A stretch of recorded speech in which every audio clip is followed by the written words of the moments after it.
Populism is an ideology that puts the pure people against the self-serving political elite. In recent years, populism has surged to unprecedented levels across the globe, particularly in Europe. The EUFIRST project explores how globalisation and inequality have fueled the rise of populism. Funded by the Luxembourg National Research Fund, FNR, EUFIRST brings together several leading European researchers to shed light on these urgent dynamics. The EUFIRST project investigates the origins, drivers, trends and far-reaching effects of populism on politics and society. Using advanced metrics, deep data analysis and modeling tools, EUFIRST uncovers what drives populist movements and their impact on democracy, labour mobility and economic growth in Europe and beyond. Our project has pioneered a new dynamic approach to measure populism and map its evolution over the past 60 years. Using global election data, we have calculated a unique populist score for all political parties based on their anti-establishment view and their pro-people rhetoric. These scores can be aggregated at the country level to track trends in populism over time, and our data shows the growing influence of populist movements in today's political landscape.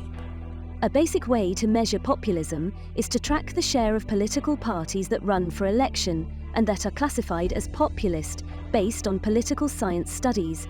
In recent years, around 80% of EU elections have featured at least one populist party. Of these, about 55% include a far-right party, shown here in blue. Another way to track populism is to look at the vote share of populist parties, shown here in grey. As you can see, populism has increased since the financial crisis of 2008. The EUFIRST team has developed a new measure called the mean margin of populism. This measures the overall level of populism in a country by taking a weighted average of the populism scores of all parties, including those not classified as populist. Both vote share and the mean margin of populism, shown here in black, are currently at record highs across Europe. Our research examines the social and economic drivers of populism. We use historical and long-term panel data and find that populism tends to be on the rise, especially during periods of economic uncertainty, which is well known, but also to be strongly impacted by the extent and the composition of trade and migration flows. So to be more precise, what we find is that low-skill immigration and low-skill imports, that is, the imports of goods which are intensive in low-skill labor, tend to fuel right-wing populism, but highly skilled migration as well as highly skilled imports of goods intensive in high-skilled labor, tend to reduce populism. So all this suggests that the relationship between globalization and populism is not just a matter of volume, it's also a matter of skill mix, and there can be a populism enhancing globalization of the low-skill type, but also a populism reducing globalization of the high-skill type. The EUFIRST team has analysed the causal impact of immigration and imports on populism, focusing on their skill composition and distinguishing their effects on left-wing and right-wing populism. As shown in this regression table, the vote share for right-wing populist parties increases with the square of low-skilled immigration and decreases with the square of high-skilled immigration. Graphically, the vote share of populist parties can be modelled as a quadratic function of the ratio of low-skilled to high-skilled immigration flows, rising up to a certain peak. Thus, the PP curve in the graph illustrates the causal impact of immigration's skill composition on right-wing populism. Some argue that a dose of populism may help by making politicians more accountable. Our scientific research tells a different story. Populism is actually very often imposing costs both at the economic level and for institutions, at the subnational level, national level and global level. At the subnational level, we find that when populist mayors take office in cities, they create more debt and they weaken the bureaucracy by firing expert bureaucrats and replacing them with loyal, non-expert bureaucrats. At the national level, we find that 15 years of populist leadership reduces GDP per capita by 10% due to institutional erosion, reduction in economic integration, macroeconomic instability. And at the global level, we find that the spreading of nationalism and protectionism, that is obviously connected with populism, generates uncertainty, reduces, of course, international cooperation, and, surprisingly, actually increases both conflict risk and inequality within and across countries. Using a variety of empirical methods, our research shows that right-wing populism leads to a brain drain of high-skilled citizens and disrupts the skill composition of immigration flows. So right-wing populism reduces the human capital of both voters and immigrants. These effects are not simply the result of electing populist leaders or implementing stricter immigration policies. Instead, they arise from a broader climate of nationalism and intolerance.